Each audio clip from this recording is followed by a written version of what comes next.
The moment I found my 15-year-old daughter Hayley handing over her brand new iPhone to a homeless woman outside Target, I should have known something was wrong. But as I watched her smile with what seemed like genuine compassion, slipping off her expensive winter coat to wrap around the woman's shoulders, all I felt was pride. My daughter had a generous heart. How could I have known she was setting a trap that would nearly destroy my life? Before we jump back in, tell us where you're tuning in from, and if this story touches you, make sure you're subscribed, because tomorrow I've saved something extra special for you. The December wind cut through my own jacket as I stood frozen on the sidewalk, watching my daughter strip herself of nearly everything I'd just bought her during our Christmas shopping trip. The new designer purse I'd saved 3 months to afford, gone into the hands of a teenage mother pushing a stroller. The jewelry set she'd specifically requested, carefully placed around the neck of an elderly woman sitting by the bus stop. One by one, every gift we'd purchased together over the last 4 hours was being distributed to strangers, like some kind of reverse Christmas miracle. "Hayley, honey, what are you doing?" I called out, my voice barely audible over the holiday traffic rushing past us in downtown Portland. She turned to look at me with those piercing blue eyes that had always been too mature for her age, and for just a moment, I caught something that made my stomach lurch. It wasn't the warmth of seasonal giving that sparkled in her gaze. It was calculation. "I'm sharing the Christmas spirit, Mom," she said, her voice carrying that perfect pitch of teenage idealism that she'd mastered over the years. "These people need these things more than I do. Isn't that what Christmas is really about?" The words were beautiful, the sentiment exactly what any parent would want to hear from their child. So why did every instinct in my body scream that something was terribly, fundamentally wrong? I'm Maria DeChen, 42 years old, and I've been a single mother since Hayley was 6. Her father walked out when the responsibility of parenting became too real, leaving me to build a life for us from scratch. I work as a financial advisor for a mid-sized firm in Portland, earning enough to provide a comfortable middle-class life for my daughter. Not wealthy by any means, but stable, safe, or so I thought. The shopping trip had started normally enough. Hayley had been unusually pleasant during our drive to the mall, chatting about school, her friends, her plans for winter break. She'd even complimented my hair, which she hadn't done in months. As a teenager, Hayley had become increasingly distant and moody, which I'd attributed to normal adolescent development. Her grades remained excellent, she stayed out of trouble, and she'd never given me any real reason to worry. She was what every parent hoped for in a teenage daughter, responsible and mature beyond her years. We'd spent hours carefully selecting her Christmas gifts together. This was our tradition, started when she was 8 and had very specific ideas about what she wanted. Rather than surprise gifts that might disappoint, we'd make a day of shopping together, staying within a reasonable budget, but ensuring she got things she truly wanted. It had always been one of our favorite bonding activities, even as she'd gotten older and our relationship had become more complicated. That day, she'd been particularly thoughtful about her choices. The iPhone she'd been wanting for months, yes, but she'd also selected books for her advanced literature class, art supplies for the painting hobby she'd recently developed, and a beautiful winter coat that would actually keep her warm during Oregon's brutal winters. Everything was practical, considered, appropriate, nothing that screamed spoiled teenager or materialistic excess, which made watching her give it all away even more bewildering. "Hayley, I understand the impulse to help people, but these were expensive gifts," I said, approaching her carefully as she handed her new art supplies to a young man with paint-stained fingers who looked like he might actually be an artist. "We can find other ways to help people that don't involve giving away everything we just bought." She looked at me with an expression I'd never seen before, something that seemed almost like pity mixed with disappointment. "Mom, do you hear yourself right now? You're more concerned about money than about people who are suffering. These people are cold and hungry, and I have more than I need. How can you possibly object to me helping them?" The moral high ground she'd positioned herself on was unassailable, which made my growing unease feel petty and selfish. What kind of mother discourages her child from helping the less fortunate? What kind of person prioritizes material possessions over human compassion? Yet something about the methodical way she was dismantling our entire shopping tip, The careful selection of recipients, the way she kept glancing at me to gauge my reaction, felt orchestrated. "It's not about the money, sweetheart," I said, choosing my words carefully. "It's about the fact that these were gifts we picked out together. If you wanted to help people, we could have bought different things, specifically for donation, or we could volunteer at a shelter together. This just seems," I struggled for the right word, "impulsive." "So now I'm being impulsive for having a conscience?" Hayley's voice had taken on that edge that teenagers perfect when they want to make their parents feel like horrible people. "I thought you raised me to care about others. I thought you'd be proud of me for putting other people's needs before my own wants." A small crowd had begun to gather, watching this teenage girl's remarkable display of generosity. I could hear whispered comments from passersby. "What a wonderful young lady. Her parents must be so proud. You don't see that kind of selflessness anymore." Each comment felt like a spotlight on my apparent selfishness, my obvious materialism, my failure as a mother to appreciate my daughter's beautiful gesture. But I knew my daughter. I'd raised her for 15 years, through every phase, every mood, every developmental stage. Hayley was many things: smart, determined, articulate, ambitious, but spontaneously generous had never been one of them. She'd always been practical about money because she'd watched me struggle to provide for us. She understood the value of things because she'd seen me work extra hours to afford her dance classes, her art supplies, her school trips. This sudden transformation into Mother Teresa felt as authentic as a $3 bill. "Of course I'm proud when you want to help people," I said, fighting to keep my voice calm and supportive.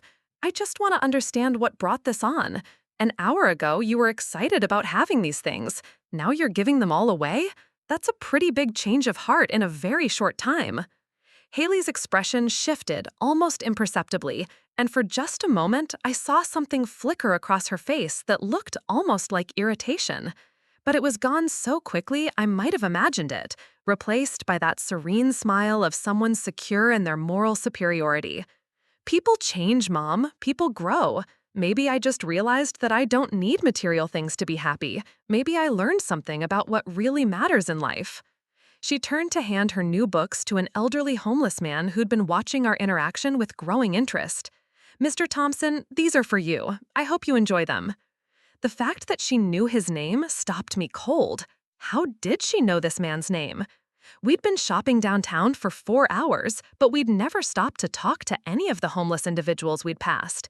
When had she learned his name? When had she had time to assess which people would be the most appropriate recipients for her impromptu charity drive? "Hayley," I said, my voice sharper than I'd intended, "how do you know that man's name?" She paused for just a beat too long before answering. "I asked him, Mom. I introduced myself like a decent human being. You know, the way you taught me to treat people with respect, regardless of their circumstances." Another perfectly crafted response that made me look like a suspicious, uncharitable person for even asking the question. But that pause, that tiny hesitation before she answered, confirmed what my instincts had been telling me all along. This wasn't spontaneous. This wasn't genuine. This was planned. The question was why. We drove home in tense silence, Hayley staring out the passenger window with the satisfied expression of someone who'd done a good deed, while I replayed every moment of the afternoon in my mind, trying to understand what I'd just witnessed. By the time we pulled into our driveway, I'd convinced myself that I was being paranoid. Maybe Hayley was going through a spiritual awakening of some kind. Maybe she'd been influenced by a teacher or friend who'd opened her eyes to social justice issues. Maybe I should be celebrating the fact that my daughter had developed a social conscience instead of questioning her motives. But as we walked into our house, I noticed Hayley pull out her phone, which I'd assumed she'd given away along with everything else, and quickly type out a message before sliding it back into her pocket. When I asked about it, she said she'd kept her old phone and given away the new one. A reasonable explanation, except that her old phone had been broken for weeks, which was why we'd bought the new one in the first place. "Hayley, your old phone hasn't worked since November. How are you texting on it?" Again, that tiny pause. "I got it fixed last week. I was going to surprise you by not needing the new phone, but then I decided to give the new one away instead." "When did you get it fixed? We've been together most of the week because of your winter break." "I dropped it off at the repair shop when I was at Sarah's house. Her mom took us to the mall." Another perfectly reasonable explanation that felt completely fabricated. Over the next few days, I found myself paying closer attention to Hayley's behavior, and the more I watched, the more convinced I became that something significant was happening that I didn't understand. She'd always been a creature of habit, predictable in her routines and preferences, but suddenly, everything about her seemed slightly off, like someone doing an impression of my daughter without quite getting the details right. She started cleaning her room without being asked, something that hadn't happened since she was 10. She began volunteering to help with household chores, offering to do dishes, laundry, grocery shopping.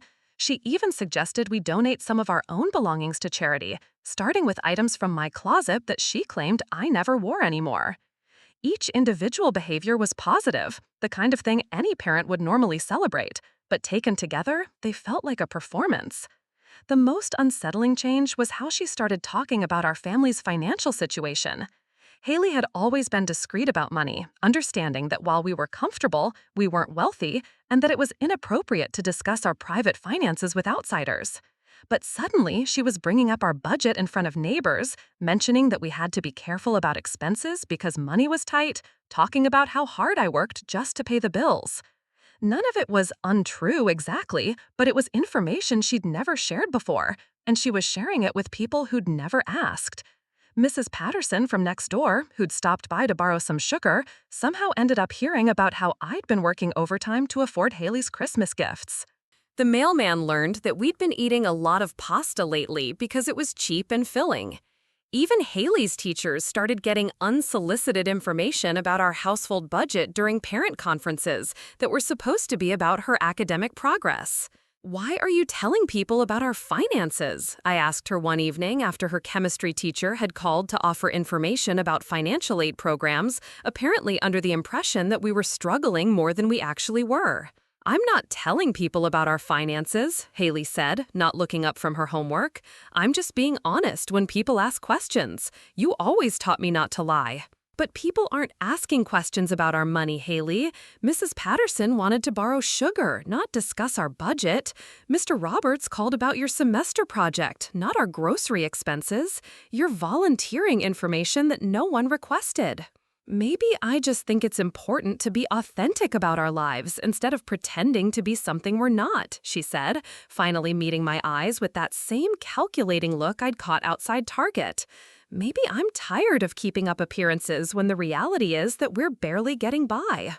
But we weren't barely getting by. We were doing fine. Not wealthy, but stable and comfortable, with enough left over for small luxuries and occasional treats. Yet somehow, Hayley had started painting a picture of our life that made us sound like we were on the verge of poverty. And she was doing it selectively, strategically, to people who were in positions to either help or judge. The pieces started falling into place when I overheard a phone conversation she was having in her room one night. I hadn't intended to eavesdrop, but her voice carried through the thin walls of our older home, and what I heard made my blood run cold. "It's working perfectly," she was saying to someone. "She's starting to look exactly like what we need her to look like. Selfish, materialistic, not providing properly for her child. The Christmas thing was genius. Everyone who saw it thinks she's horrible for not wanting me to help people. And all the stuff about money is making people think she's not taking care of me properly." I pressed myself against the wall outside her room, my heart pounding so hard I was afraid she might hear it. Who was she talking to? What was working perfectly? What did she need me to look like? "No, she doesn't suspect anything yet," Hayley continued. "She knows something's weird, but she can't figure out what. And even if she does, who's going to believe her? I'm the perfect daughter, remember? Straight A's, never been in trouble. Everyone thinks I'm mature and responsible. If I say she's not taking care of her properly, they'll believe me over her."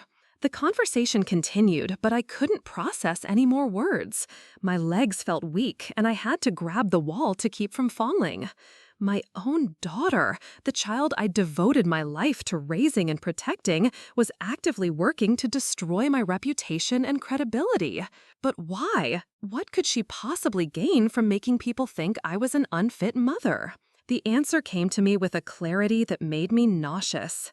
If I was deemed an unfit mother, if Child Protective Services got involved, if there was an investigation into my parenting, Hayley would need somewhere else to live. And there was only one person in her life who had both the means and the motivation to take her in. Her father, David Chen, my ex-husband who'd walked out on us 9 years ago and who'd been trying to regain custody ever since. David had never forgiven me for the divorce, even though he'd been the one to abandon us.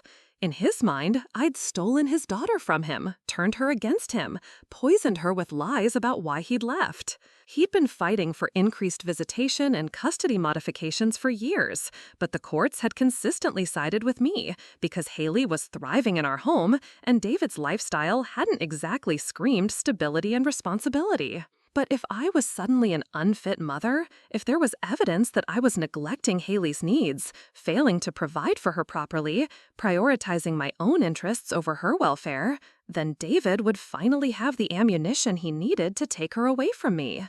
And apparently, Hayley was helping him build that case. I spent the rest of the night sitting at my kitchen table, staring at the wall and trying to process the magnitude of what I discovered.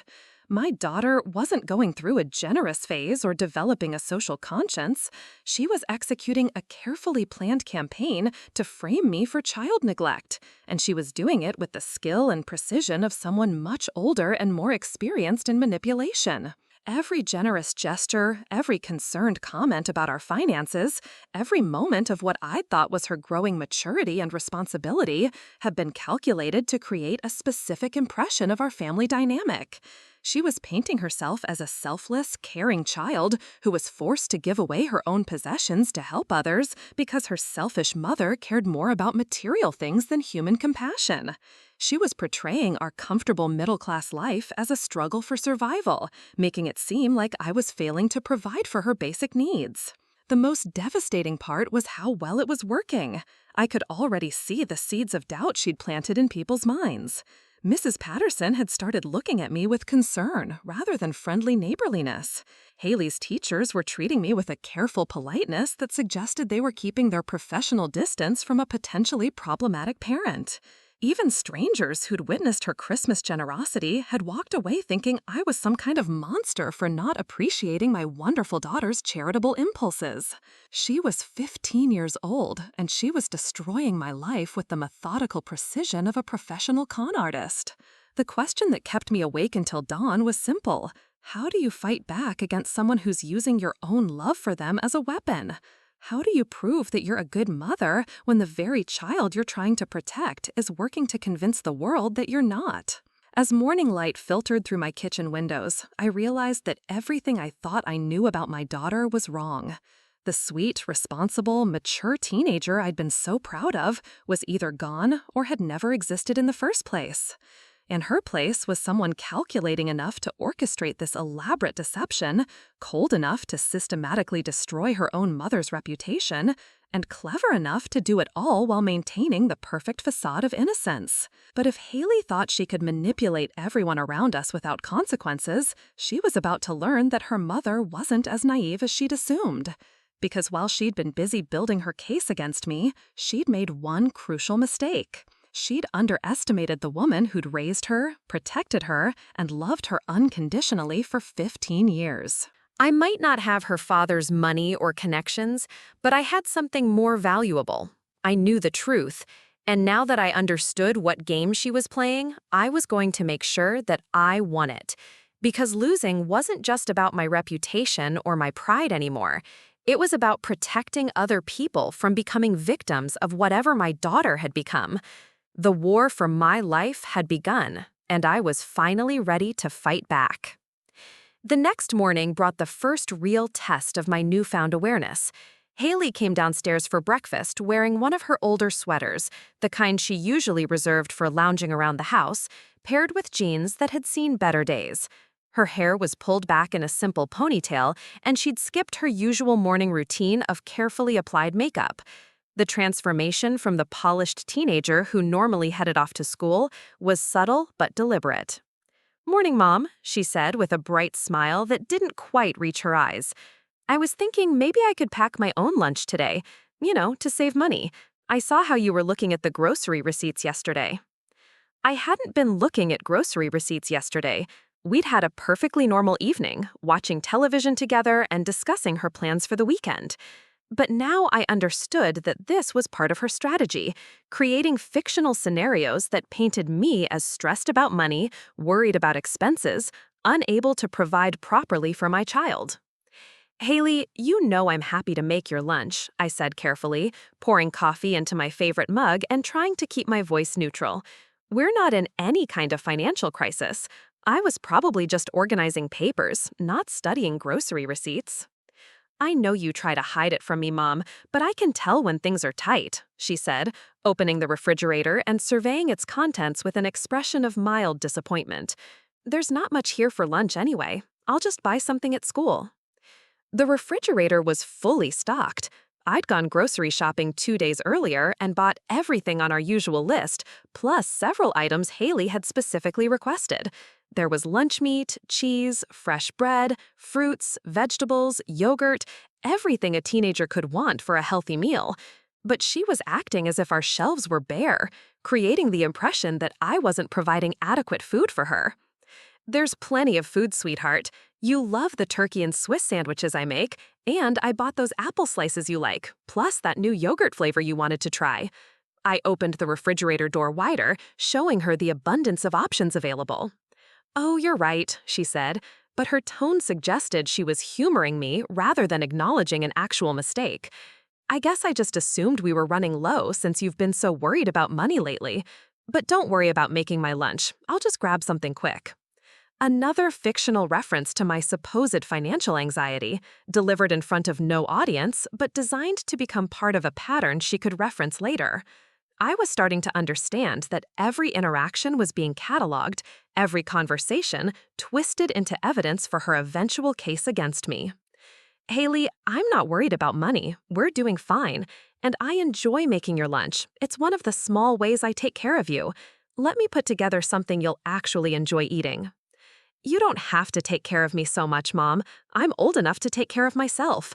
Actually, I've been thinking that maybe I should get a part-time job, help out with expenses around here. I hate seeing you work so hard just to keep us afloat. Keep us afloat, as if we were drowning in debt instead of living comfortably within our means. Every word was chosen to reinforce the narrative she was building, the story of a struggling single mother who couldn't quite provide for her mature, responsible daughter who was forced to grow up too quickly and take on adult responsibilities. We don't need you to get a job, Haley. Your job is to be a student and focus on your education. I work hard because I'm your mother and I want to provide for you, not because we're struggling financially. She shrugged, as if my reassurances were simply parental pride talking, evidence of my inability to face the reality of our situation.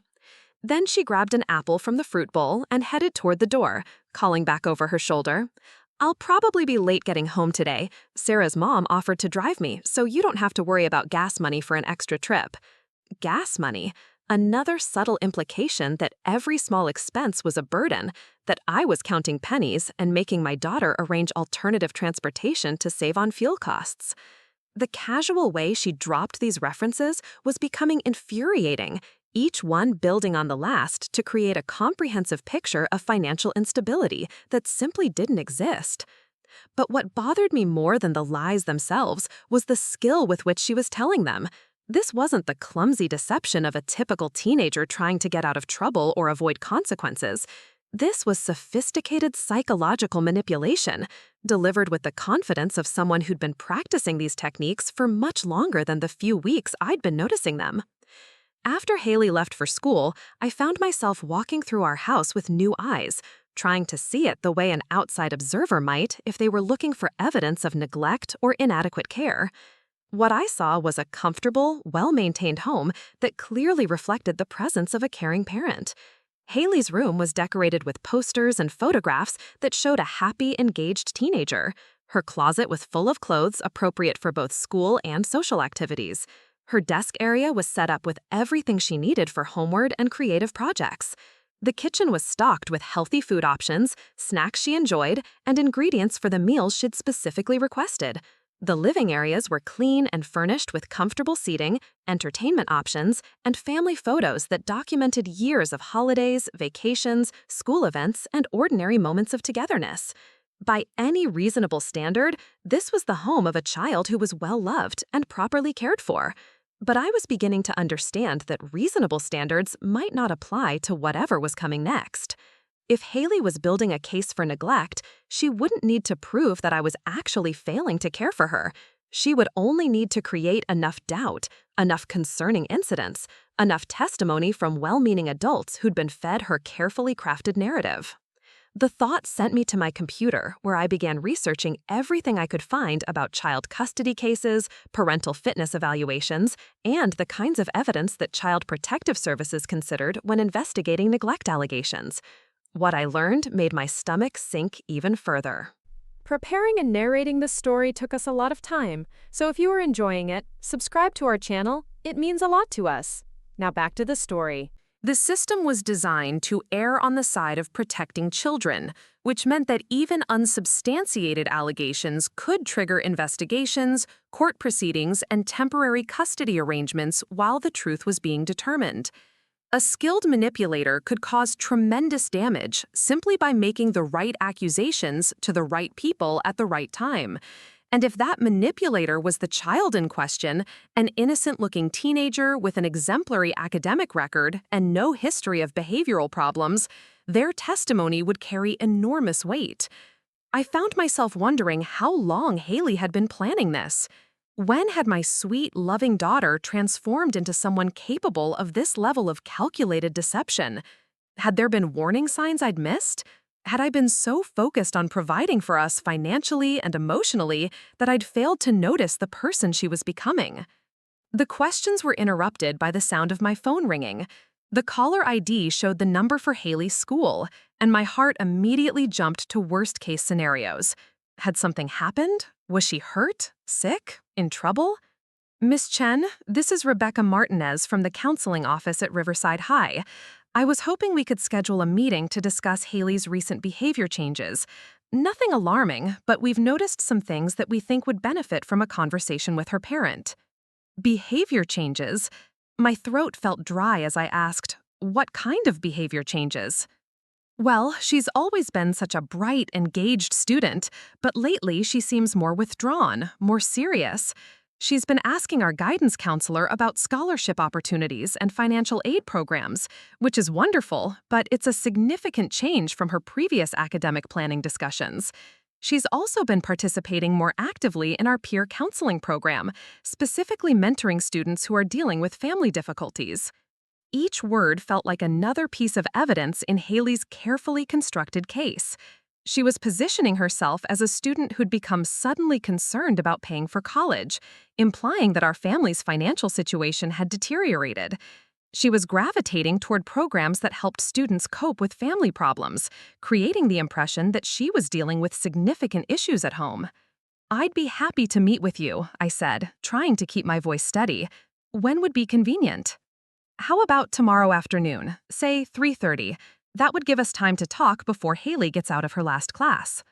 After hanging up, I realized that Hayley's campaign was more comprehensive than I'd initially understood. She wasn't just manipulating our neighbors and casual acquaintances. She was working systematically through every adult authority figure in her life, each one becoming an unwitting participant in building her case against me. The afternoon brought another unsettling discovery when I stopped by our local grocery store and encountered Jennifer Walsh, the mother of one of Hayley's classmates. Jennifer and I had always had a friendly, casual relationship, exchanging pleasantries when we ran into each other and chatting briefly during school events. "Miranda, how are you doing?"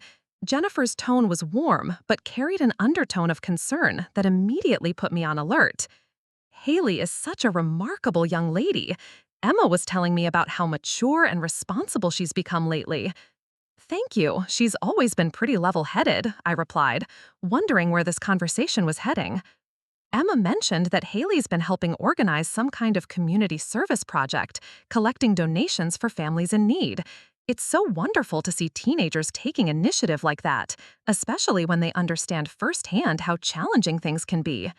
There it was again, the implication that our family was struggling, that Haley's charitable impulses came from personal experience with hardship. I felt my jaw clench as I realized that she was spreading this narrative among her peer group as well, enlisting her classmates as unwitting witnesses to our supposed financial difficulties. I'm not sure what project you're referring to, I said carefully. Haley hasn't mentioned organizing any donation drives. Jennifer's expression shifted slightly, becoming more cautious. Oh, maybe I misunderstood. Emma said Haley had been talking about how important it was to help people who were having trouble making ends meet, families where the parents were working really hard but still struggling to provide everything their children needed. I just assumed she was speaking from experience. The conversation continued for a few more uncomfortable minutes, with Jennifer making increasingly obvious references to her perception of our financial struggles, while I tried to correct the misconceptions without sounding defensive or desperate. By the time we parted ways, I was certain that she left thinking I was either in denial about our problems or too proud to accept help from the community. That evening, I decided to confront Haley directly about what I'd learned. When she came home from school, I was waiting in the living room with a cup of tea and what I hoped was a calm, approachable demeanor. "How was school today?" I asked, as she dropped her backpack by the door and headed toward the kitchen. "Fine, pretty normal day." Her answer was casual, but I caught her glancing at me with that same calculating look I'd been noticing more frequently. "I had an interesting conversation with Jennifer Walsh at the grocery store today. She mentioned something about a community service project you're organizing, collecting donations for families in need." Haley paused in the doorway to the kitchen, her back still turned to me. When she finally faced me, her expression was perfectly innocent. "Oh, that. It's not really a big organized thing, just something a few of us talked about during lunch. You know, helping people who are going through tough times." Jennifer seemed to think you were speaking from personal experience about families struggling financially. "I never said we were struggling, Mom." "I just said I understood how hard it could be for parents to provide everything their kids need. That's true, isn't it? You work really hard to take care of us." Again, the perfectly crafted response that managed to be technically accurate while completely misleading. Yes, I worked hard to take care of us, but not because we were struggling or because I couldn't provide what Haley needed. I worked hard because that's what responsible adults do, and because I took pride in being able to support my daughter's education, activities, and future goals. Haley, when you talk to people about our family situation, you're giving them the impression that we're having financial problems that don't actually exist. People are starting to think I can't provide for you properly. She sat down across from me, her expression shifting to one of hurt confusion. "Mom, I would never say anything to make people think badly of you. If people are getting the wrong impression, maybe it's because they're seeing things that you don't realize you're showing them." The accusation hit like a physical blow. She was suggesting that if people thought I was failing as a provider, it was because my actual behavior was creating that impression, not because she was deliberately spreading misleading information. It was a masterful deflection that turned my confrontation into an attack on my self-awareness and parenting skills. "What things do you think I'm showing them that would give people the wrong impression?" "I don't know, Mom. Maybe when you sigh when you're paying bills, or when you talk about having to work extra hours, or when you mention that something is expensive. People notice those things and they draw their own conclusions." Every example she gave was something that any normal adult might do or say in the course of managing household finances and work responsibilities. She was taking ordinary moments and reframing them as evidence of financial distress, suggesting that my own behavior was betraying struggles that didn't exist. "Those are normal adult concerns, Haley. Everyone has bills to pay and budgets to manage. That doesn't mean we're struggling or that I can't provide for you. I know that, and I would never suggest otherwise. But maybe other people don't understand the difference between being responsible about money and actually having money problems. Maybe I should be more careful about how I talk about our family when I'm around other people." The conversation ended with her promising to be more mindful about how her words might be interpreted, but I was left feeling like I'd been skillfully manipulated rather than heard. She'd managed to acknowledge the problem while denying any responsibility for creating it, and she'd planted new seeds of doubt about my own behavior and self-awareness. Over the next several days, I found myself second-guessing every interaction I had with other people, wondering if my normal expressions of adult responsibility were being misinterpreted as signs of financial distress. Was I sighing too much when I balanced the checkbook? Did I seem stressed when I discussed work schedules? Were my casual comments about budgeting being taken as evidence that we were struggling? The psychological toll of constantly monitoring my own behavior while trying to anticipate how Hayley might twist my words and actions was exhausting. I felt like I was living under surveillance in my own home, performed every parental interaction for an invisible audience that might judge my fitness as a mother based on incomplete and deliberately misleading information. But the most devastating realization was that I was starting to doubt myself. Maybe I was working too many hours. Maybe I did seem stressed about money more than I realized. Maybe I wasn't providing the kind of stable, carefree environment that Hayley deserved. The constant questioning of my own perceptions and behaviors was exactly what a skilled manipulator would want to achieve, and I was falling into the trap despite knowing better. The meeting with the school counselor the next day confirmed my worst fears about how far Hayley's campaign had spread. Rebecca Martinez was a kind, professional woman who clearly cared about her students, which made her concerns about Hayley even more alarming. "Thank you for coming in, Miss Chen.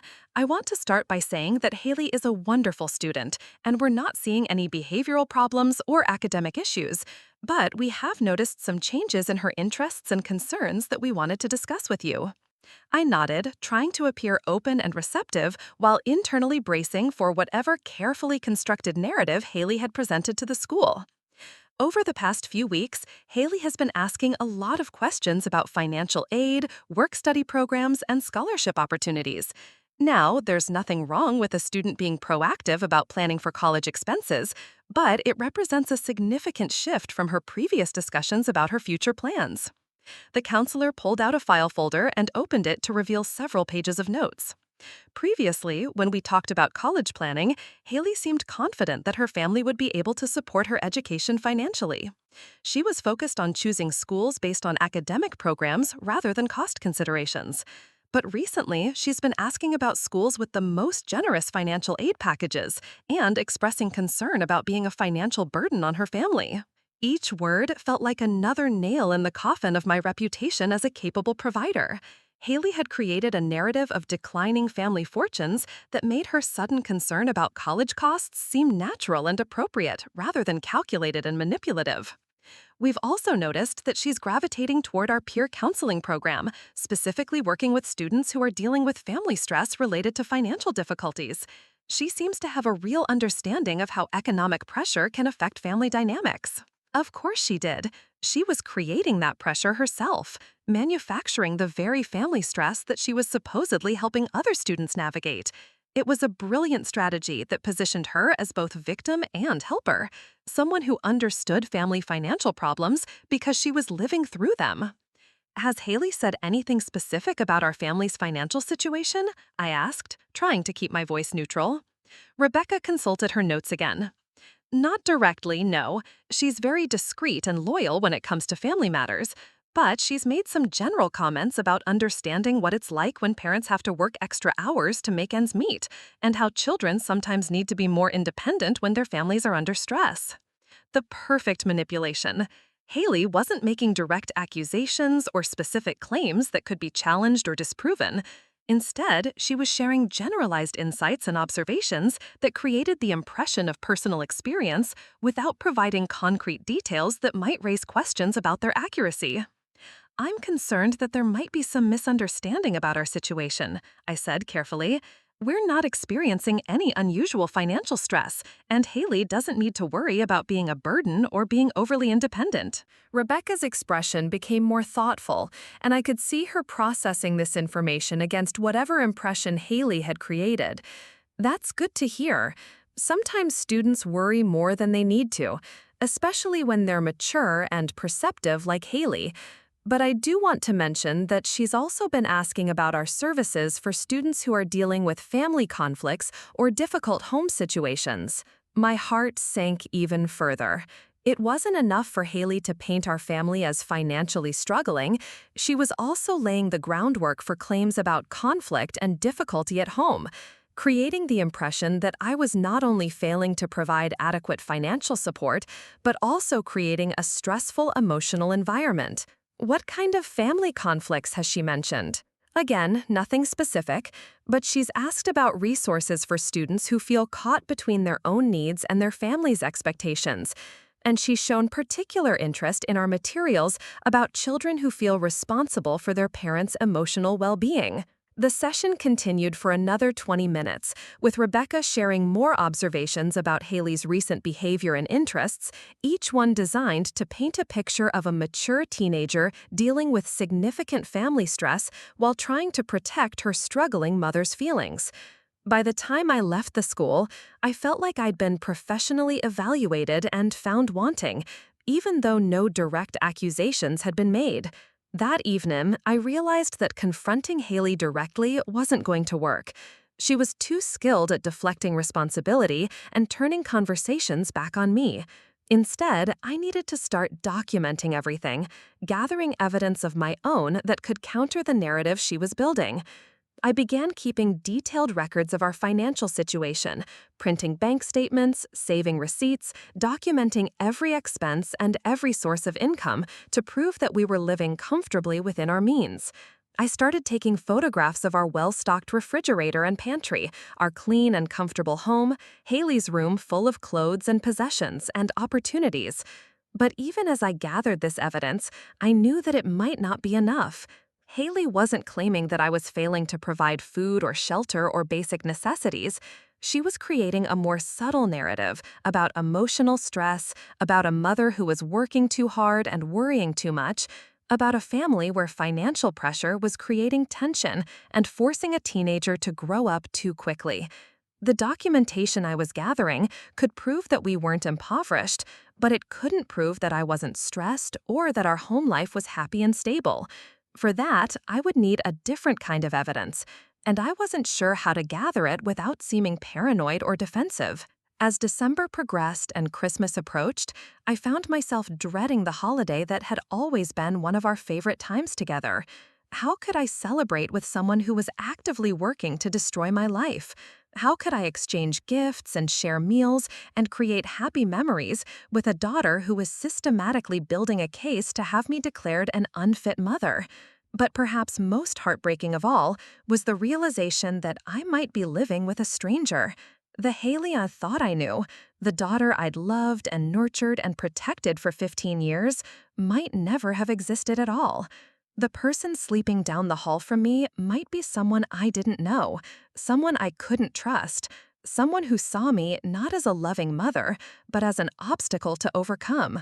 The war for my life was definitely underway, but I was starting to understand that the enemy was more formidable than I'd initially realized. This wasn't just about proving my innocence or defending my reputation.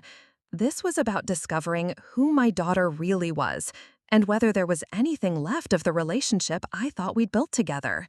As I lay awake that night, listening to the familiar sounds of our house settling around us, I made a decision that would change everything. I was going to stop playing defense and start playing offense. If Hayley wanted to wage this war through manipulation and deception, then it was time for her to learn that her mother was capable of strategic thinking as well. The battle for my daughter's soul and my own survival was about to begin in earnest. The first step in my counteroffensive came to me while I was reviewing my home insurance policy, looking for documentation that might help establish our family's financial stability. Buried in the policy details was a clause about security systems and premium discounts, which gave me an idea that felt both practical and slightly devious. I called the security company the next morning, explaining that I was concerned about break-ins in our neighborhood and wanted to install a comprehensive system. What I didn't mention was that my primary interest wasn't in keeping intruders out, but in documenting what was happening inside our home. Within 3 days, I had cameras installed in our common areas, motion sensors on doors and windows, and audio recording capabilities that would capture conversations throughout the house. The technician who installed the system was thorough in explaining how everything worked, including the smartphone app that would allow me to monitor our home remotely. You'll get alerts whenever there's activity, he explained, and all the footage is stored on secure servers for 30 days. Perfect for keeping track of what happens when you're not around. What happens when you're not around? If only he knew how literally I planned to take that advice. The system went live on a Tuesday morning after Hayley left for school. I spent the day at work testing the various features, learning how to access different camera angles and audio feeds, familiarizing myself with the interface that would soon become my window into my daughter's true behavior. The first revelations came within hours. I was at my office reviewing client portfolios when my phone buzzed with a motion alert from our home security system. According to the timestamp, Hayley should have still been in her 5th period chemistry class. But the kitchen camera showed her moving around our house with obvious familiarity, clearly having skipped school to come home during the day. I watched through the app as she went directly to my home office, spending several minutes going through papers on my desk, photographing documents with her phone. She opened filing cabinets that I kept locked, using keys she must have somehow obtained or copied. She spent particular attention on our financial records, tax returns, and insurance papers, taking pictures of bank statements and investment account summaries. The audio pickup was clear enough for me to hear her speaking into her phone as she worked. Yeah, I'm getting all the financial stuff now. Bank accounts, investments, insurance policies. She's definitely not poor like I've been telling everyone. This is actually going to work against her because it proves she's been lying about our situation too. My blood ran cold as I realized what she was doing. Hayley wasn't just gathering evidence of our financial stability to support her claims of neglect. She was collecting comprehensive documentation of our assets, probably to share with her father's legal team. In her twisted logic, proving that I had adequate resources would somehow demonstrate that my failure to spend lavishly on her constituted a form of emotional abuse or financial manipulation. The footage continued with Hayley methodically searching through other areas of our home. She went through my bedroom, looking through drawers and personal belongings with the efficiency of someone who'd done this before. She checked my closet, photographing my clothes and shoes, probably to document that I was spending money on myself while claiming we needed to budget carefully for her needs. Most disturbing was watching her in her own room, where she carefully arranged and photographed various scenes. She took pictures of her older clothes while hiding the newer items I'd recently bought her. She created compositions that made her room look sparse and underfurnished, moving objects out of frame to give the impression of a child who was making do with minimal possessions. I watched my 15-year-old daughter conduct what could only be described as a professional intelligence operation against her own family, and I realized that this level of planning and deception went far beyond typical teenage rebellion or manipulation. This was sophisticated, systematic, and absolutely ruthless. When she left the house 2 hours later, presumably to return to school for her remaining classes, I had documented evidence of her duplicity that would have been impossible to gather through direct confrontation. But more importantly, I understood that the situation was far more serious than I'd initially realized.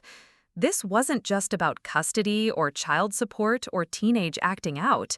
This was about someone who was capable of extraordinary deception and who saw me not as a parent to respect or even rebel against, but as an adversary to defeat. That evening, Hayley came home at her usual time, cheerful and talkative about her day at school. She told me about a pop quiz in English that she'd aced, a friend's birthday party she'd been invited to attend over the weekend, and her plans to study for upcoming semester finals. She asked about my day at work, complimented the dinner I was preparing, and offered to help with household chores. Anyone observing our interaction would have seen a normal, healthy relationship between a caring mother and a responsible teenager. The cognitive dissonance of watching her perform this elaborate charade of normalcy while knowing what she'd actually done during the day was almost unbearable. How long had she been living this double life? How many of our conversations had been completely fabricated? How many moments that I'd treasured as genuine connections between us had actually been calculated performances designed to maintain her cover while she planned my destruction? "How was chemistry class today?" I asked, genuinely curious to see how she would handle a direct question about something I knew to be false. "Oh, it was fine. We did a lab experiment about acid-base reactions." Pretty straightforward stuff, but Mr. Peterson always makes it more interesting than it needs to be. She delivered this lie with the same casual confidence she brought to everything else, complete with specific details that made it sound credible. Did you have any free periods today? Time when you could have left campus? Her pause was almost imperceptible, but I caught it because I was looking for it. No, why? We had a full schedule today. Actually, we got out a few minutes late because the lab ran over. Another lie, delivered smoothly and supported with additional fictional details. I was beginning to understand that Hayley's capacity for deception was far more advanced than I'd given her credit for. She wasn't just telling lies, she was creating comprehensive false narratives with supporting details, consistent timelines, and believable explanations for any potential inconsistencies. The next few days brought more disturbing revelations as I continued monitoring our home through the security system.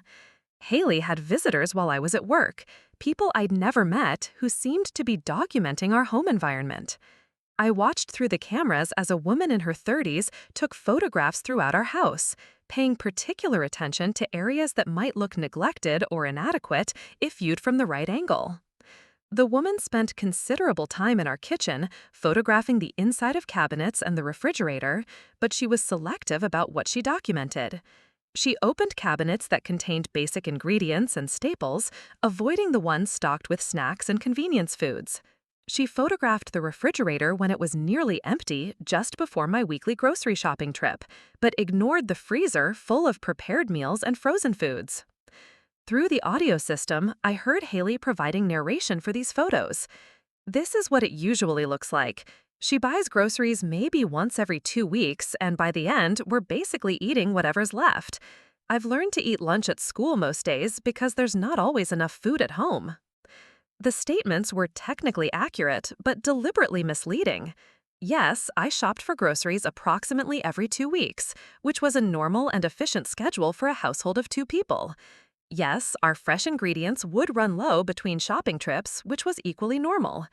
And yes, Hayley often ate lunch at school because that's what most students did, not because she was going hungry at home. But presented in the context of a neglect investigation, these normal household patterns could easily be interpreted as evidence of a parent who was failing to provide adequate nutrition for her child. The woman taking photographs was clearly skilled at capturing images that would support a predetermined narrative while ignoring evidence that contradicted it. I recognized the woman's technique because I'd seen similar approaches in corporate investigations and fraud cases through my work in financial services. This was professional documentation designed to build a legal case, not genuine concern about a child's welfare. Someone was paying for this level of expertise, and I was becoming increasingly certain that someone was David, my ex-husband, who'd been looking for ammunition against me for nearly a decade. The audio recordings also revealed that Hayley was in regular contact with people I didn't know about, conversations that happened during her supposed study time in her room. I listened to planning sessions where she discussed upcoming strategies, timing of various revelations, and coordination with what sounded like adult advisors who were coaching her through this elaborate deception. "The Christmas thing worked perfectly," she said during one call.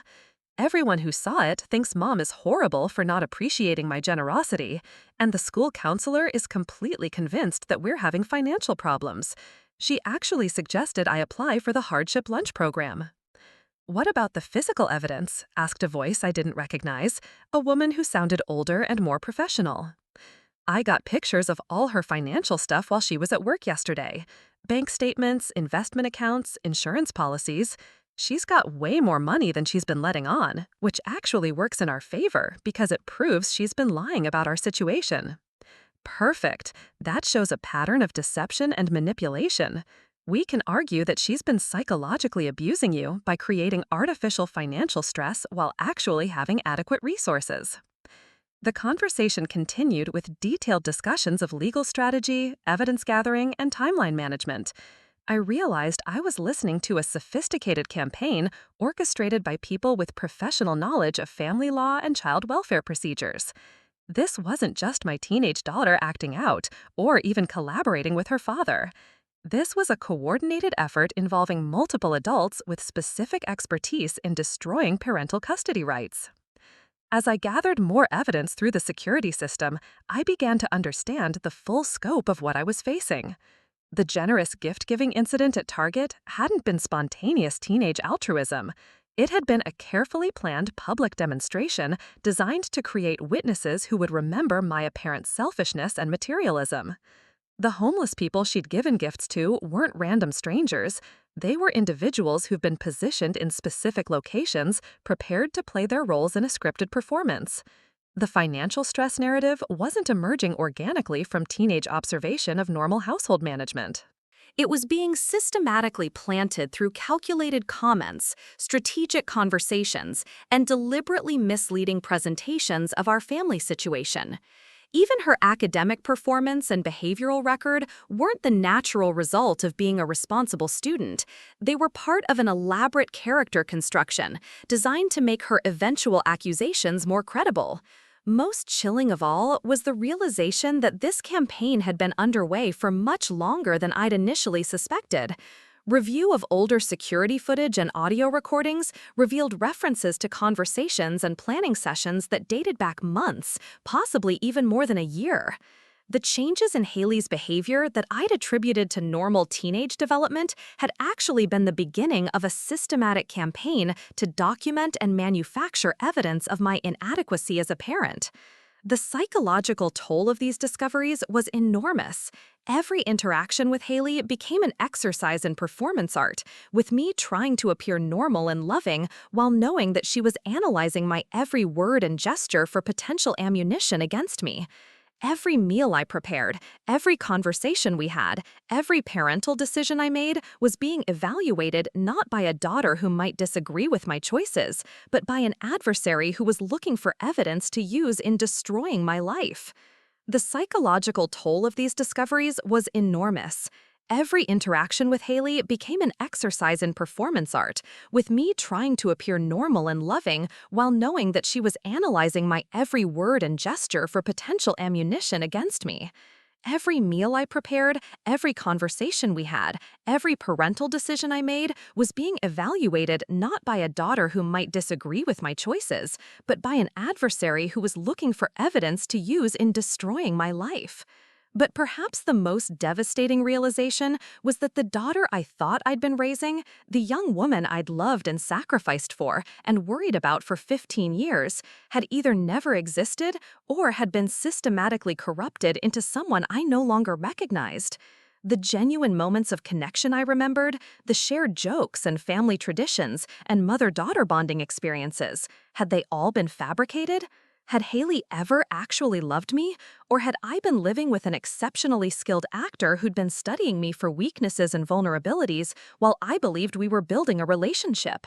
The security system provided me with evidence, but it also forced me to confront the possibility that my entire understanding of my life as a mother was based on an elaborate deception.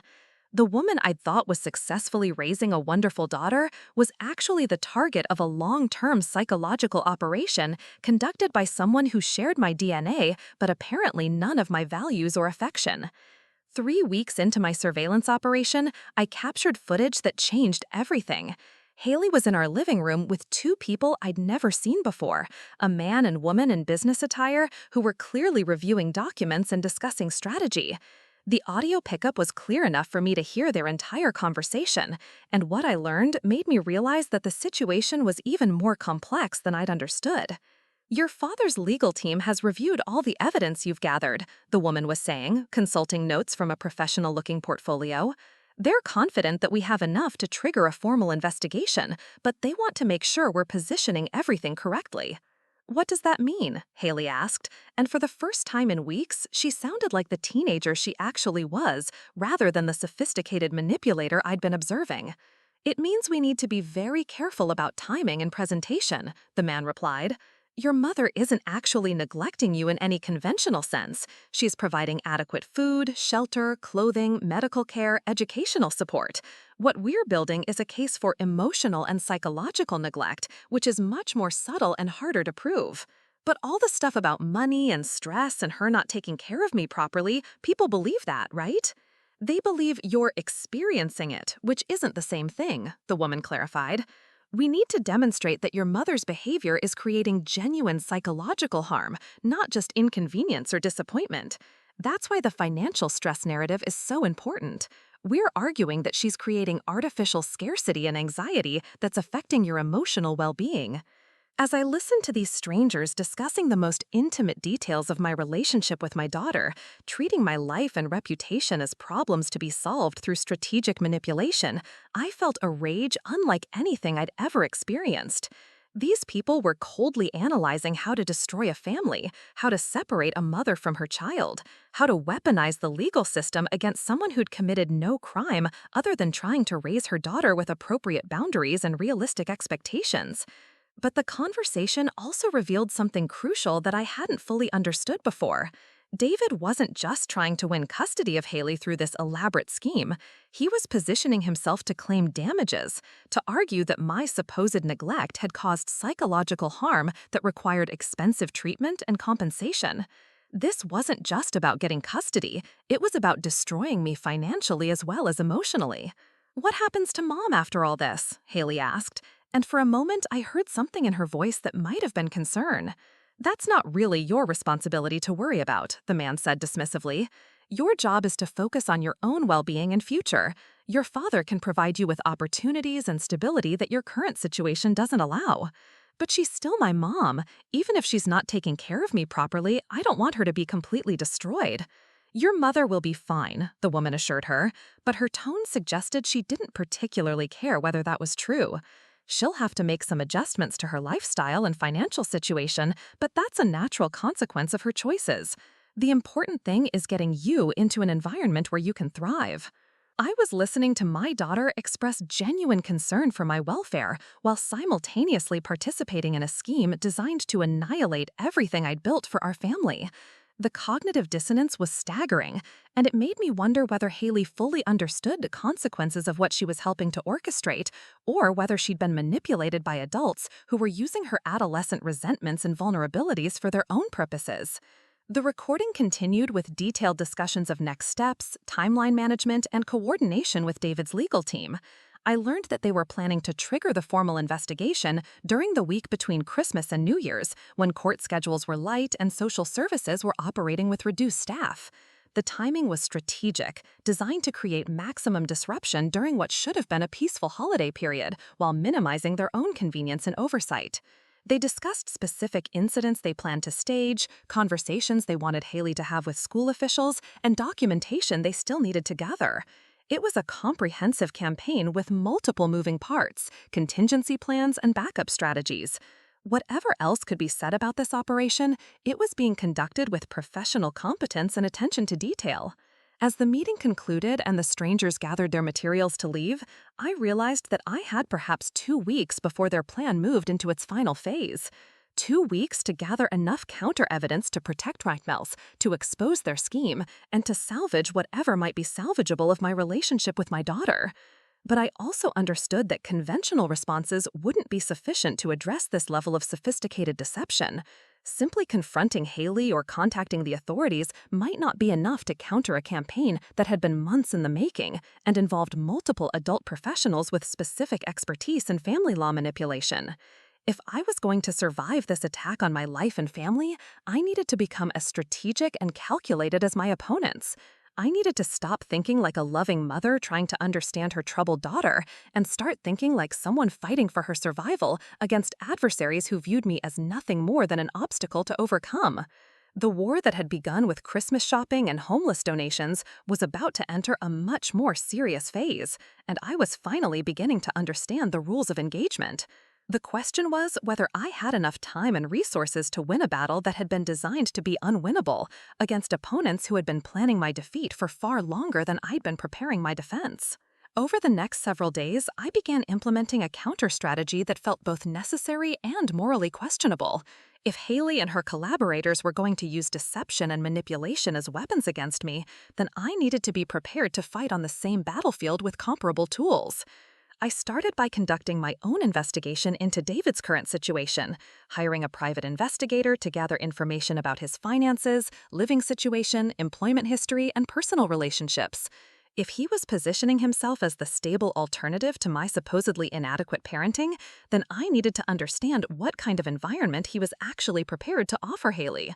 What I learned was illuminating and disturbing in equal measure.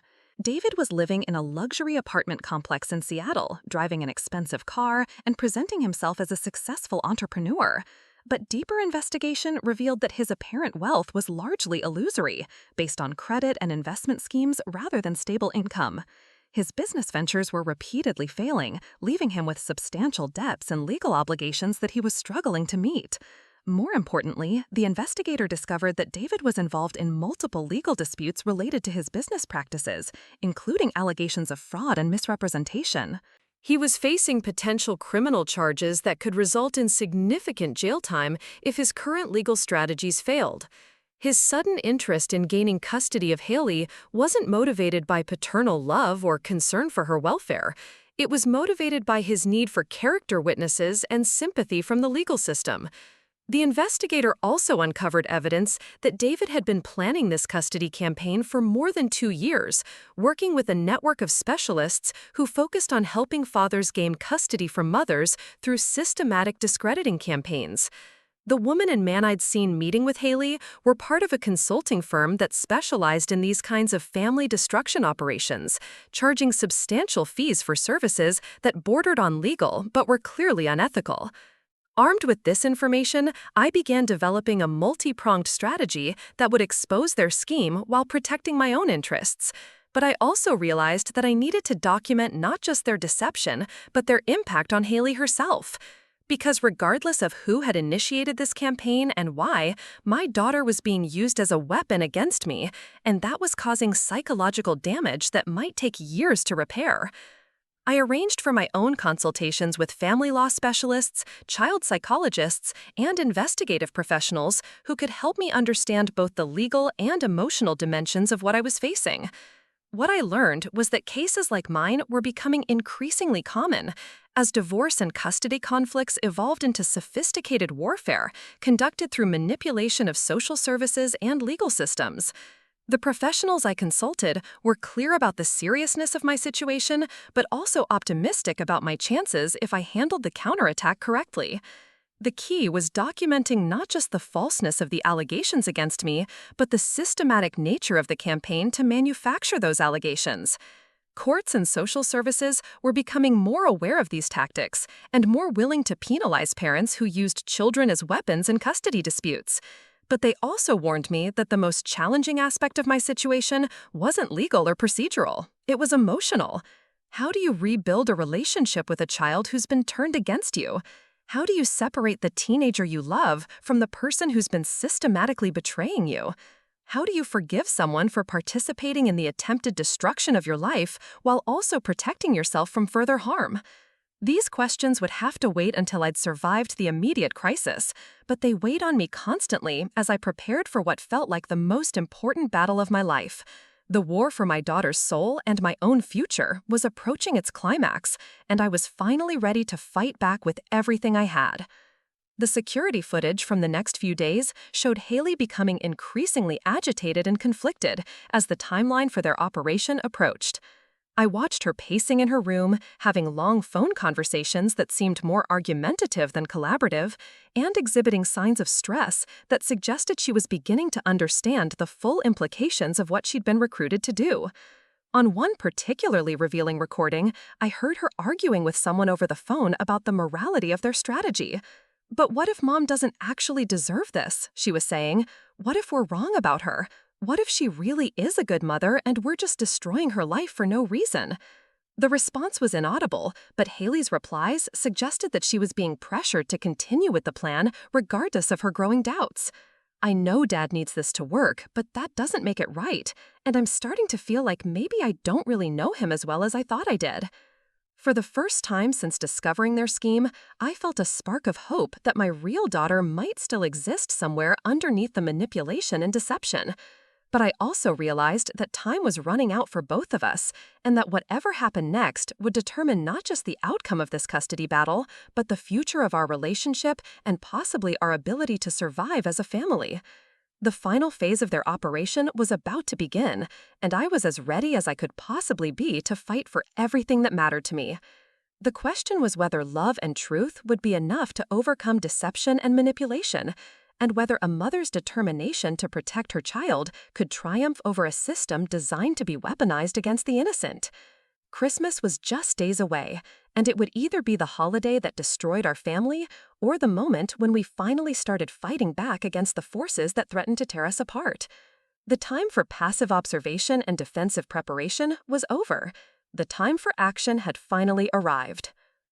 The call came at 7:30 on Christmas morning, exactly as my intelligence had predicted it would. I was sitting in my kitchen with a cup of coffee, watching the security monitors, and waiting for the phone to ring with the manufactured crisis that would trigger the final phase of their operation. Miss Chen, this is Janet Rodriguez from Child Protective Services. I'm calling because we've received some concerning reports about your daughter's welfare that require immediate investigation. I understand this is Christmas morning, but the nature of these allegations requires urgent attention.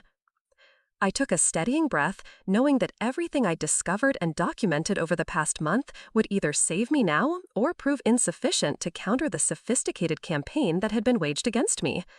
Of course, I understand. What kind of allegations are we talking about?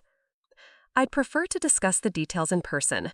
Would it be possible for me to come to your home this morning? I'll need to speak with both you and your daughter separately, and I'll need to conduct a brief inspection of your living situation. Certainly, we'll be here all day. Should I have any documentation ready for you?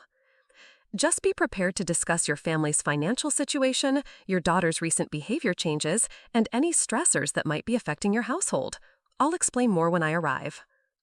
After hanging up, I spent a few minutes reviewing the comprehensive file I'd assembled over the past 3 weeks. Bank statements, employment records, medical files, school communications, grocery receipts, photographs of our home, character references from neighbors and colleagues, and most importantly, the extensive video and audio documentation of Hayley's deception campaign and her meetings with David's operatives. I also had the investigative report on David's financial and legal troubles, evidence of the consulting firm's unethical practices, and documentation of similar schemes they'd conducted against other mothers.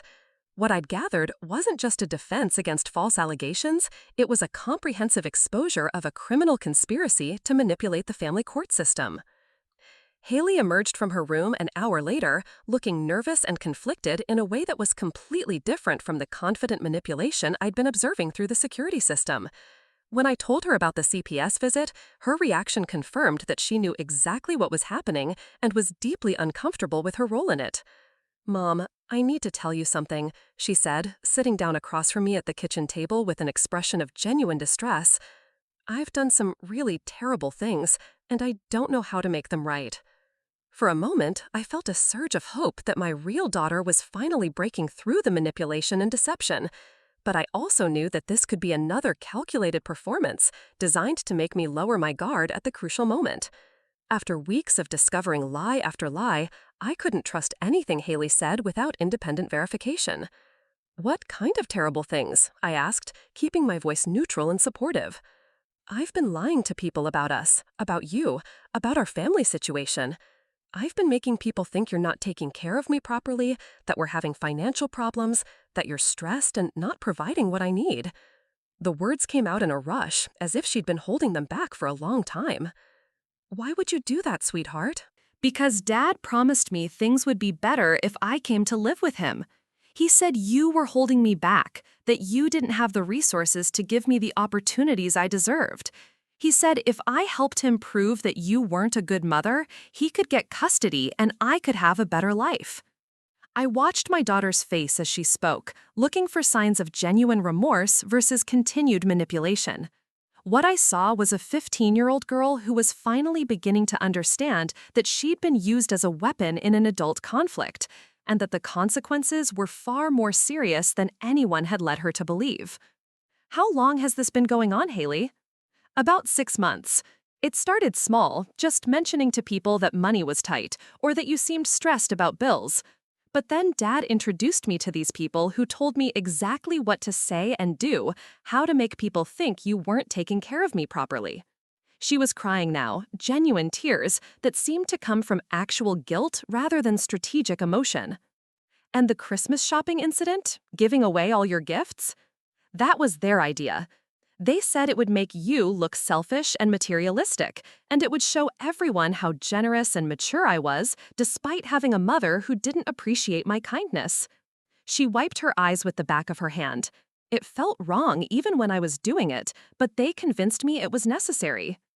I reached across the table and took her hand, feeling for the first time in weeks like I was actually talking to my daughter rather than to someone playing a role.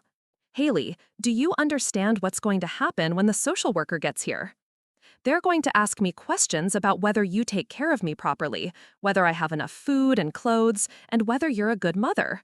She looked up at me with eyes that were suddenly much younger than her 15 years. They want me to tell them that you're not, that you've been neglecting me, and that I'd be better off living with Dad. And what are you going to tell them? I don't know. If I tell the truth now, Dad says I'll be destroying his life and that he could go to jail because of the legal problems he's having. But if I keep lying, I'll be destroying your life instead, and you're the one who's actually been taking care of me all these years. The confession was interrupted by the doorbell, announcing the arrival of Janet Rodriguez from Child Protective Services. As I walked to answer the door, I realized that the next few hours would determine not just the outcome of this custody battle, but whether Hayley and I could rebuild any kind of authentic relationship after months of systematic deception. Janet Rodriguez was a professional woman in her 40s with the kind of direct, no-nonsense demeanor that suggested she'd seen every possible variation of family dysfunction and wasn't easily fooled by surface appearances. She introduced herself politely but maintained the emotional distance appropriate for someone conducting a potentially serious investigation. "Thank you for accommodating this visit on Christmas morning," she said, as I led her into our living room. "I understand this is disruptive, but we received multiple reports that suggested immediate attention was necessary." "Multiple reports?" I asked, though I already knew the answer. "Yes, from school personnel, neighbors, and community members who've observed concerning interactions between you and your daughter.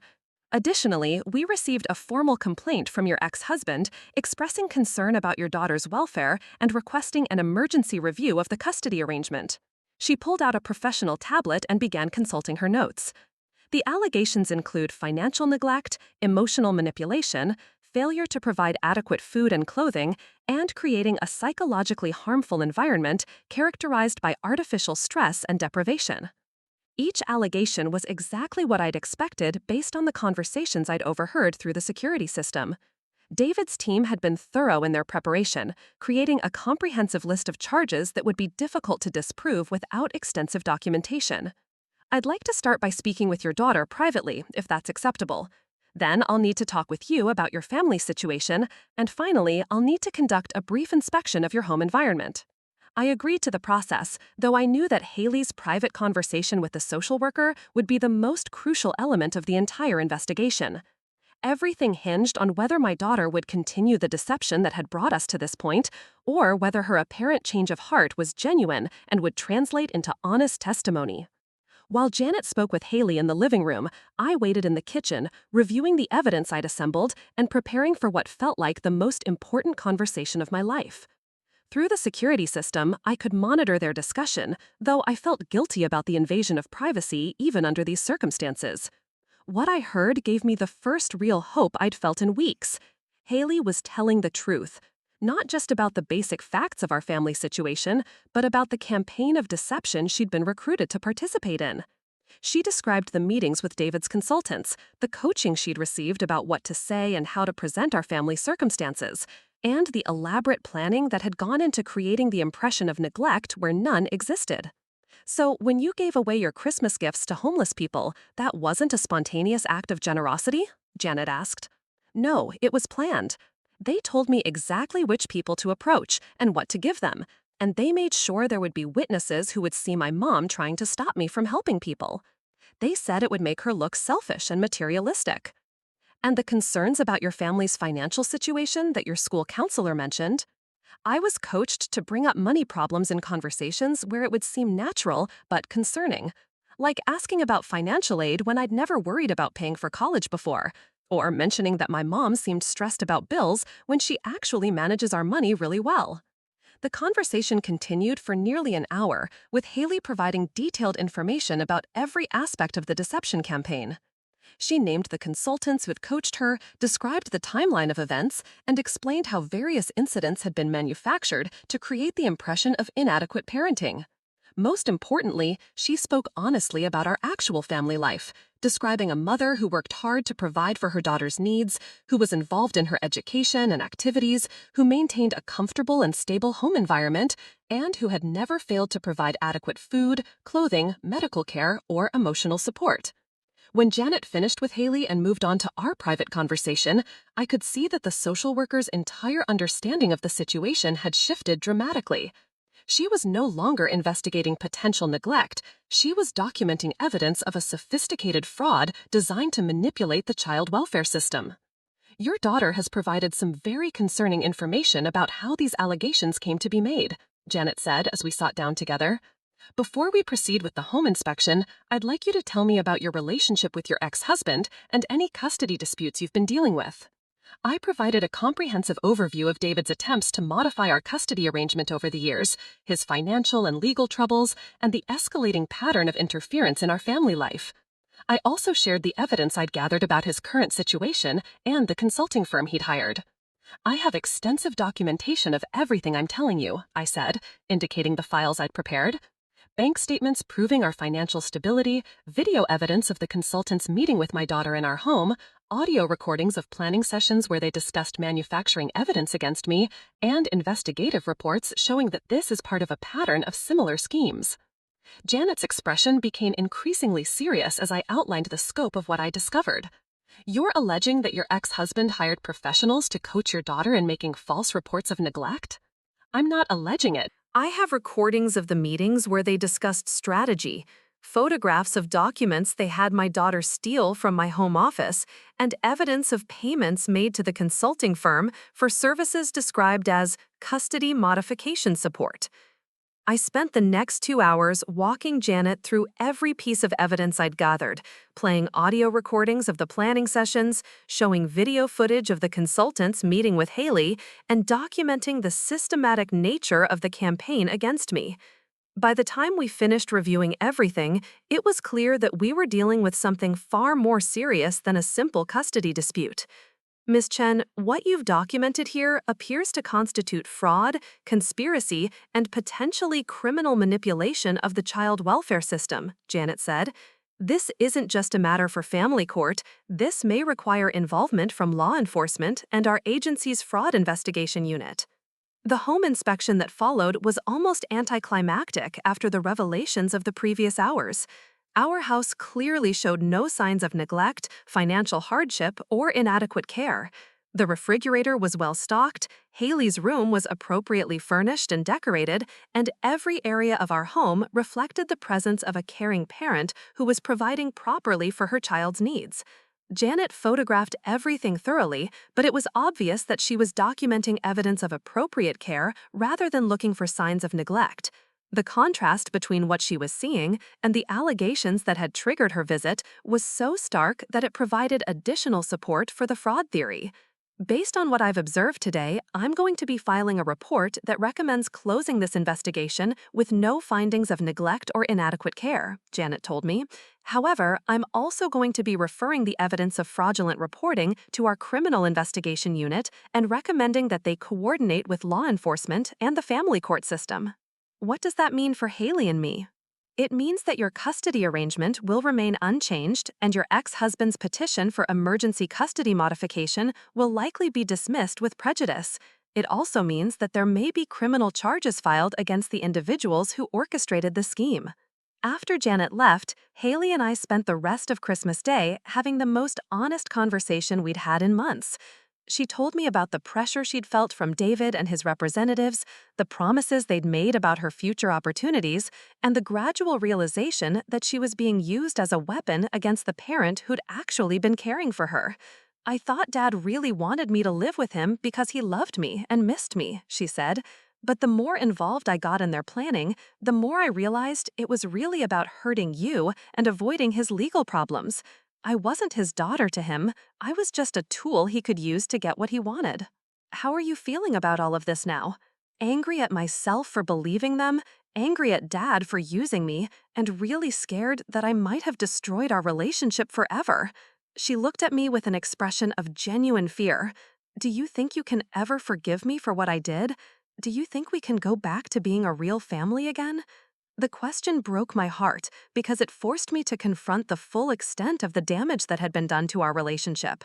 Could I trust her again after discovering the systematic deception she'd been capable of? Could she trust herself to resist manipulation in the future? Could we rebuild something authentic from the wreckage of everything we thought we knew about each other? I think forgiveness is going to be a process, sweetheart, for both of us. You're going to have to forgive yourself for being manipulated by adults who should have protected you instead of using you. And I'm going to have to learn how to trust you again while understanding that you are a victim in this situation too. What's going to happen to Dad? I don't know. That's up to the legal system now. But I think it's important for you to understand that whatever consequences he faces are the result of his choices, not yours. You were a child being manipulated by adults who had their own agenda. The weeks that followed Christmas brought a series of developments that vindicated our decision to expose the conspiracy rather than simply defending against it.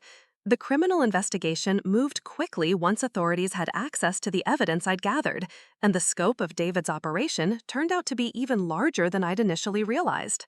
The consulting firm that had coached Hayley was found to be operating similar schemes in 3 other states, helping non-custodial parents manufacture evidence of neglect or abuse to gain custody from stable, competent custodial parents.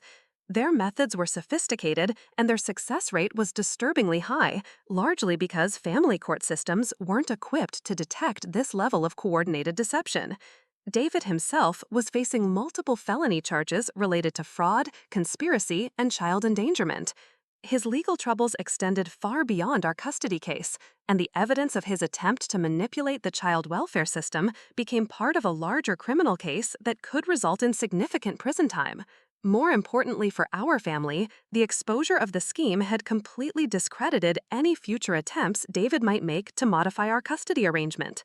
The family court judge who reviewed the case was so appalled by the evidence of manipulation and fraud that she issued a restraining order preventing David from having any contact with Hayley until she reached the age of majority. What this court has seen is a systematic attempt to weaponize a child against her primary caregiver, the judge said during the hearing where David's emergency custody petition was dismissed. The level of psychological manipulation involved in this case represents a form of child abuse that this court will not tolerate. Mr. Chen has demonstrated that he is willing to cause significant emotional harm to his own daughter in pursuit of his personal agenda, and that disqualifies him from any claim to custody or visitation rights. The psychological impact on Hayley was significant and required professional intervention to address. She began working with a therapist who specialized in helping children recover from manipulation and emotional abuse, and slowly began to understand the full extent of how she'd been used by adults who claimed to care about her welfare. The hardest part is realizing that everything I thought I knew about Dad was wrong, she told me one evening as we worked together on rebuilding our relationship. I thought he wanted me to live with him because he loved me and thought I deserved better opportunities. But really, he just saw me as a way to hurt you and solve his own problems. How does that make you feel about yourself? Stupid for believing him, and angry that I let him turn me into someone who could lie to you and try to destroy our family. I keep thinking about all the times you were worried about me or trying to help me, and I was secretly working against you. The therapy sessions helped both of us understand that Hayley had been the victim of a sophisticated form of psychological manipulation that would have been difficult for any teenager to resist. The adults involved had exploited her natural adolescent desire for independence and her curiosity about life with her father, gradually drawing her into increasingly serious deceptions while making her feel like she was taking control of her own future. Recovery was slow and sometimes painful, requiring us to rebuild trust and communication from the ground up. There were setbacks and difficult conversations, moments when the weight of what had happened threatened to overwhelm our ability to move forward. But there were also moments of genuine connection and progress, times when I could see my real daughter emerging from underneath the manipulation and deception. 6 months after the Christmas morning intervention, Hayley and I traveled to Seattle for David's sentencing hearing. She had chosen to provide a victim impact statement to the court, describing how his manipulation had affected her psychologically and emotionally. My father convinced me that my mother was failing to provide for me properly and that I needed to help him prove it so that I could have a better life, she told the judge. He taught me to lie about my family situation, to manipulate people's emotions, and to betray the parent who'd actually been taking care of me my entire life. The damage he did wasn't just to my mother's reputation or our family stability. He damaged my ability to trust my own perceptions and my confidence in my own moral judgment. David received a sentence of 3 years in prison for fraud and conspiracy, with additional penalties related to his other legal troubles. The consulting firm was shut down, and its principals faced their own criminal charges in multiple states. Most satisfying of all, several other families who'd been victimized by similar schemes were able to use our case as a template for exposing and countering the deceptions that had been used against them. The media attention surrounding the case led to increased awareness of custody manipulation schemes and resulted in new training for family court personnel and child welfare workers.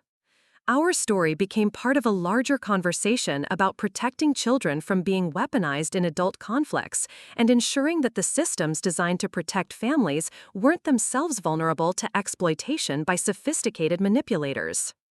A year later, Hayley and I were able to celebrate Christmas together without the shadow of deception and manipulation hanging over our family. She had developed into a genuinely mature and thoughtful young woman who understood the value of honesty and the importance of authentic relationships. The experience had been traumatic, but it had also taught her lessons about manipulation, integrity, and resilience that would serve her well throughout her life. "Do you think Dad will ever understand what he did to us?" she asked me as we decorated our Christmas tree, following traditions that felt both familiar and renewed. "I don't know, sweetheart. People who are capable of that level of manipulation often have trouble taking responsibility for the harm they cause. But that's not something you need to worry about anymore. Your job is to focus on your own healing and your own future." "I still feel guilty sometimes about what I did to you. All those lies I told, all the people I convinced that you weren't taking care of me properly." "The guilt is part of your healing process, but it shouldn't define you. You were a child being manipulated by adults who should have protected you. The fact that you eventually found the courage to tell the truth, even when it was difficult and scary, shows the kind of person you really are." As we hung ornaments and shared memories from previous Christmases, I reflected on how much our relationship had changed and grown through this crisis. We were closer now than we'd ever been, but it was a different kind of closeness, built on mutual respect and genuine communication rather than the simple love between a parent and child. Hayley had learned that actions have consequences, that trust must be earned and maintained, and that the adults in her life were human beings with their own flaws and limitations. I had learned that protecting my daughter sometimes meant fighting battles I'd never expected to face, and that love alone wasn't sufficient to shield a family from determined adversaries with sophisticated tools of manipulation. The security system I'd installed to document the conspiracy remained in place, but now it served its original purpose of protecting our home rather than gathering evidence of betrayal. The cameras and audio recordings that had once captured meetings with manipulative consultants now documented ordinary family life, homework sessions, conversations about school and friends and future plans. Sometimes I would review the footage from that terrible period, not to relive the pain of discovery, but to remind myself of how far we'd come and how much we'd overcome. The girl in those recordings, systematically deceiving her mother and participating in a campaign to destroy their family, was almost unrecognizable compared to the young woman who now lived in our home. On Christmas evening, as we settled in to watch holiday movies together, Hayley brought up a subject we hadn't discussed in months. "Mom, do you think I'll ever have a relationship with Dad again? I mean, after he gets out of prison and after everything that's happened?" It was a question I'd been expecting and one I'd thought about carefully over the past year. "That's going to be your decision to make when you're older and when you've had more time to process everything that happened. Right now, your job is to focus on healing and growing and becoming the person you want to be." "But what do you think I should do?" I think you should take all the time you need to understand what happened and why, and then make decisions based on your own values and judgment, rather than on pressure from anyone else, including me. The most important thing is that you never again let anyone convince you to compromise your integrity or betray the people who love you. Even if that person is my father? Especially if that person is your father. Parents don't have the right to ask their children to do things that are wrong or harmful, and they don't have the right to use their children as weapons against other people. As the evening wore on and we enjoyed the peaceful normalcy of a holiday celebration built on genuine affection rather than performance or manipulation, I realized that we had achieved something that had seemed impossible a year earlier. We had not only survived a systematic attempt to destroy our family, but we had emerged stronger and more connected than we'd ever been before. The story that had begun with homeless donations and manufactured generosity had ended with authentic generosity of spirit, with forgiveness and healing, and the rebuilding of trust between a mother and daughter who had learned to see each other clearly and love each other honestly. There would always be scars from what we'd experienced, reminders of how close we'd come to losing everything that mattered to us. But there would also always be the knowledge that when faced with the most sophisticated form of manipulation and deception, we had found the courage to choose truth over convenience, love over manipulation, and family over the false promises of people who saw us as nothing more than pawns in their own games. The Christmas when my daughter gave away all her gifts had merely destroyed our family, but the Christmas that followed had restored it in ways that were deeper and more meaningful than anything we'd lost. Sometimes the greatest gifts come disguised as the worst betrayals, and sometimes the strongest families are forged in the fires of the most devastating challenges. As I tucked Hayley into bed that night, a ritual we'd resumed as part of our healing process despite her age, she asked me one final question. Do you think we would have been as close as we are now if all this hadn't happened? I considered the question carefully before answering. I don't know, sweetheart, but I do know that I'm grateful for the relationship we have now, even though I wouldn't wish the journey we took to get here on anyone else. Me too, Mom. I love you. I love you too, Hayley. Sweet dreams. As I turned off the lights and headed to my own room, I felt a deep sense of peace and gratitude that had been missing from my life for too long. We had faced the worst that human deception and manipulation could offer, and we had not only survived but prevailed.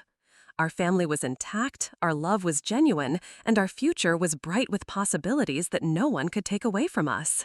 The war for our family's survival was over, and we had won not through manipulation or deception, through courage, truth, and the unbreakable bond between a mother and daughter who had learned to trust each other completely. It was the greatest Christmas gift either of us had ever received. Up next, you've got 2 more standout stories right on your screen. If this one hit the mark, you won't want to pass these up. Just click and check them out.